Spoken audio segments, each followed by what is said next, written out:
जब भीष्म पितामह को अर्जुन ने बाणों की सैया पर लेटा दिया, तब भगवान कृष्ण आखिरी बार उनसे मिलने गए। उनको देखकर भीष्म पितामह ने अपने अंतिम शब्द में कहा, हे केशव, मुझे मेरे पिछले 10 जन्म याद है, लेकिन इसके बाद भी मैंने ऐसा क्या बड़ा अनर्थ कर दिया कि आज मुझे ये दिन देखना पड़ा। पिछले 10 जन्म में मैंने तो कोई पाप नहीं किया, तो फिर मुझे ये बाणों की सैया क्यों मिली? ये बाणों की सैया अब मुझसे सही नहीं जाती।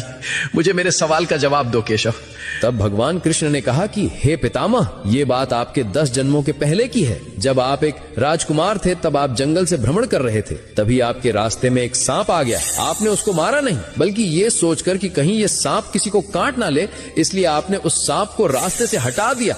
लेकिन गलती से बेचारा सांप कांटों के झाड़ में फंस गया। वो जितनी बार निकलने की कोशिश करता, वो उतना ही कांटों में और ज्यादा फंस जाता था। कई दिनों तक वो सांप उन कांटों में फंसा रहा और भगवान से प्रार्थना करता रहा कि हे प्रभु, इससे अच्छा तो मुझे मार ही देते।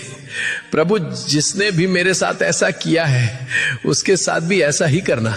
लेकिन पिछले 10 जन्मों में आपने ऐसा कोई पाप ही नहीं किया जिससे आपको उस कर्म का फल भोगना पड़े। लेकिन जब द्रौपदी का चीर हरण हो रहा था, तब आप मौन रहकर भी ये सब देखते रहे थे। आप चीर हरण को रोक सकते थे, लेकिन आपने ऐसा नहीं किया। तभी आप इस पाप का भागीदार बन गए थे। इसी कारण से जैसे वो सांप उस दिन कांटे में फंसा था, आज उसी प्रकार आपको ये कांटे की सैया मिली है। तुम कितने भी बुरे कर्म कर लो, लेकिन उसका फल अवश्य मिलता है, इस जन्म में या फिर अगले